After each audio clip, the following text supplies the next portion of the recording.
Nesse vídeo, o pastor Ailton Oliveira vai falar sobre o verdadeiro dom de línguas, de Atos capítulo 2. Assista esse vídeo até o final para você entender sobre esse assunto tão controverso no mundo cristão.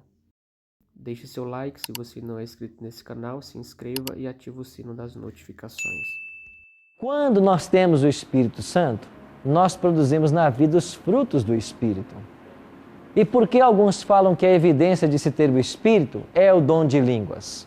Eu queria rapidamente falar um pouquinho sobre isso, porque esse é um assunto muito controvertido nos dias atuais. Então eu convido você a abrir a sua Bíblia em Atos capítulo 2. E eu queria apenas tirar algumas lições de Atos capítulo 2. Atos capítulo 2, versos 1 a 4, registra o momento em que o Espírito Santo desce sobre os discípulos e é a primeira ocorrência no Novo Testamento sobre o falar em línguas. Não em línguas estranhas, falar em línguas. Olha o que diz o versículo 2. De repente veio do céu um som, como de um vento impetuoso, e encheu toda a casa onde estavam assentados. E apareceram distribuídas entre eles línguas como de fogo, e pousou sobre cada um deles. E todos ficaram cheios do Espírito Santo, e passaram a falar em quê? Em outras línguas, segundo o Espírito lhes concedia que falassem. Qual é o verdadeiro dom de línguas, do qual Paulo fala e aparece na lista paulina dos dons espirituais? Primeiro, o verdadeiro dom de línguas é a capacidade que Deus dá a alguém para falar uma língua que ele não conhece. Aqui o adjetivo é outra língua. Olha um outro adjetivo aplicado a esta língua. Verso 8.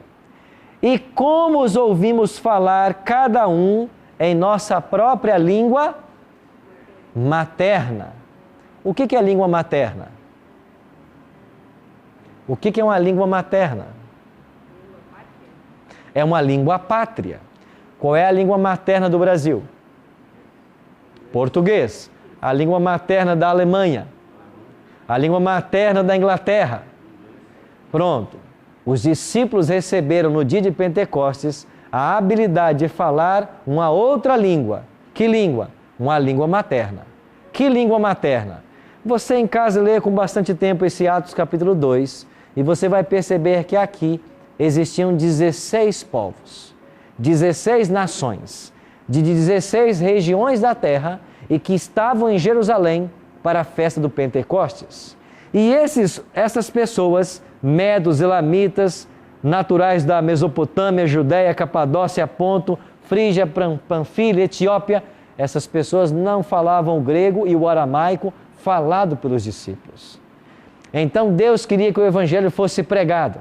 E para que os discípulos pregassem o Evangelho para estas nações, Deus fez o quê? Deu o dom de línguas. Primeiro ponto que queria ressaltar com vocês. O verdadeiro dom de línguas bíblico é a capacidade que Deus dá a alguém de falar uma língua materna com a qual nunca antes entrou em contato. Vou dar um exemplo. Se todos vocês aqui fossem russos e eu nunca tivesse tido contato com a língua russa, mas Deus quisesse me usar para pregar o Evangelho para vocês, Ele me daria a habilidade de falar em russo e vocês entenderem tudo o que eu falasse. Agora, se vocês entendem o português, precisa que Deus me dê o dom de falar em russo? Precisa Deus me dar o dom de falar em uma outra língua, se eu falo na língua que vocês também falam? Primeira regra sobre dom de línguas. O verdadeiro dom de línguas bíblico é a capacidade que Deus dá a alguém de falar uma língua materna, não é língua estranha, é língua materna, de alguma região do mundo, quando Deus quer usar a pessoa para pregar o Evangelho. Esse é o primeiro ponto. Segundo ponto. Os discípulos pediram o dom de línguas? Não. Os discípulos escolheram qual língua eles falariam? Não. A segunda regra é: Paulo ensina que o Espírito Santo é quem distribui os dons espirituais e o dom de línguas é um dom espiritual. Então é o Espírito Santo quem decide que língua ele vai dar para essa pessoa ou para aquela. Não eu quem decido. Se é o Espírito Santo quem distribui o dom, e Paulo é claro em dizer que alguns têm estes dons, outros têm aqueles dons, eu não posso pretender que todos na igreja falem em línguas. Porque se eu pretender isso, eu estou ocupando o papel do Espírito Santo. É o Espírito quem decide. Só que o ensinamento que nós temos nas igrejas hoje, a doutrina da subsequência, prega que todo mundo, quando é batizado com o Espírito Santo, tem que falar língua estranha. Todo mundo. Não é esse ou aquele, é todos. E se alguém não fala em línguas, é porque não é batizado ainda com o Espírito Santo. E se não é batizado com o Espírito Santo, é um crente comum. Então, segundo ponto, eu não posso escolher que todos na igreja tenham o mesmo dom, porque Deus vai dar o dom segundo a necessidade local da igreja. E é o Espírito Santo quem distribui. Alessandra. O que ocorre com essas pessoas que dizem falar em línguas não estrangeiras, mas essas sílabas sem sentido? O que nós vemos hoje no movimento pentecostal e neopentecostal, quando as pessoas começam ao mesmo tempo a falar uma língua não inteligível, isso pode ser três coisas. Na minha visão, podem ser três coisas. Primeiro, pessoas sinceras que estão dentro da igreja e são ensinadas, como eu acabei de explicar. Se você é batizado com o Espírito Santo, você fala línguas. Se você não fala, você não é batizado. Quando eu estudei no seminário ou na faculdade, 4 anos de teologia, durante esses 4 anos, um rapaz chamado Giovanni era um colega de classe que eu tinha. E ele havia pertencido a uma igreja pentecostal e por 8 anos ele falara línguas estranhas. E em classe eu perguntei para ele, Giovanni, você por 8 anos falou línguas estranhas? Você contou. Ele disse, é verdade. E o que você falava? Eu nunca soube o que eu falei. Mas se você nunca soube o que falou, o que você falava? Eu comecei a frequentar a igreja. Na hora do culto, todo mundo começava a falar línguas. Eles eram batizados com o Espírito Santo. Eu não era. Eu era um crente comum, de segunda categoria. E eu queria muito falar, ter o dom de línguas. Eu queria ser igual a todos.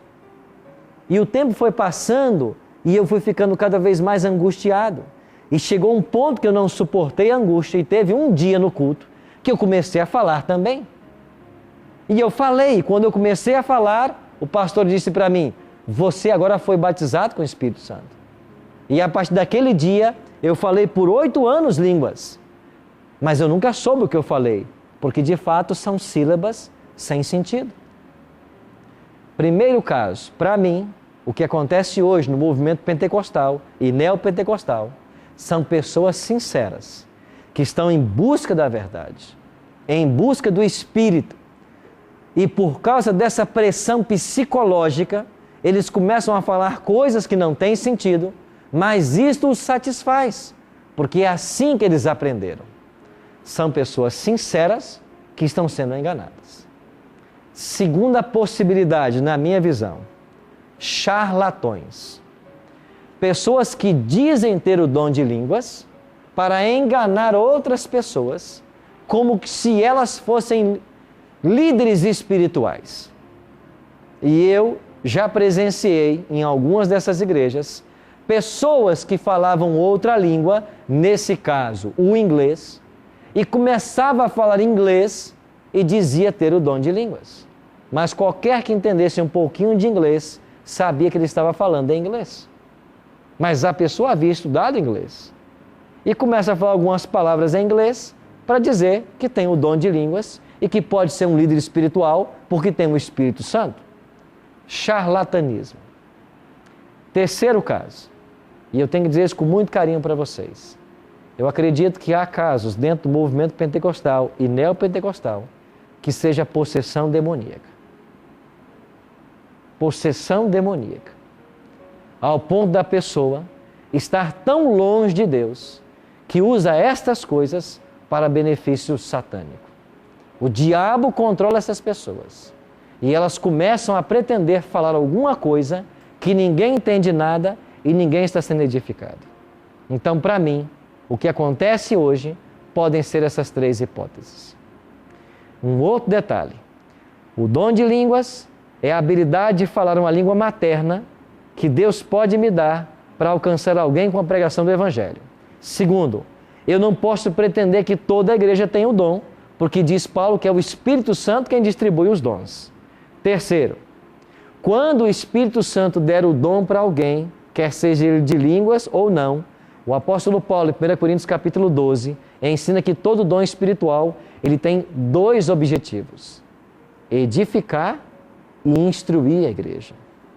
Se não há edificação e se não há instrução, não é dom do Espírito Santo.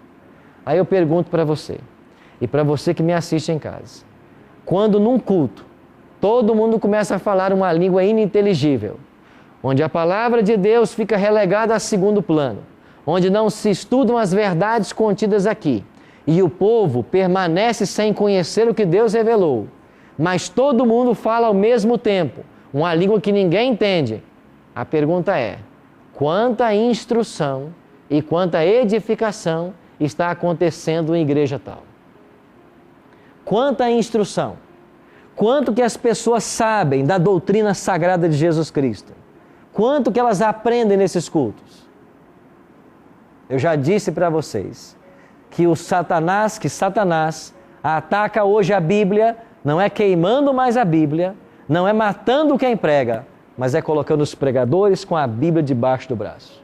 É levando crentes para dentro das igrejas, onde cultuam a Deus por 1 hora, 2 horas, 3 horas, e a Bíblia permanece fechada. E quando você encontra alguns cristãos por aí, que frequentam essas igrejas, e você começa a falar de Bíblia, começa a falar de mortalidade da alma, de juízo, de santuário celestial, começa a falar da importância da saúde, de não fumar, não beber, não usar drogas. Esse povo não conhece nada de Bíblia. E sabe por que não conhece nada de Bíblia? Porque estão na igreja há 20, 30, 40 anos, mas a preocupação é falar língua estranha. A preocupação é com exorcismo, todo dia exorcizar. A preocupação é com curas milagrosas, todo dia tem que curar. Você está entendendo como que o diabo trabalha hoje? O certo é que nós temos que nos voltar mais para a Bíblia. Porque se nós não nos voltarmos para esse livro e estudarmos, mesmo os eleitos, disse Cristo, poderão ser enganados. Nós não podemos aceitar essa história de querer impor certas doutrinas que não estão na Bíblia, de querer nos ensinar coisas que não estão na Bíblia, ou muitas vezes gastarmos tempo e tempo com outras coisas que não estão na Bíblia e ignoramos o livro de Deus. Então, meu apelo para vocês hoje é que, de fato, nós permitamos que o Espírito nos conduza. E quando o Espírito de Deus se manifesta, como o profeta lá disse, o Espírito não estava num trovão, o Espírito não estava num barulho, o Espírito, disse o profeta, estava numa voz mansa e suave, que o profeta ouviu muito bem. É isso que deve acontecer. Quando o Espírito Santo tomar conta de alguém, ele não joga essa pessoa no chão. Ele ergue essa pessoa.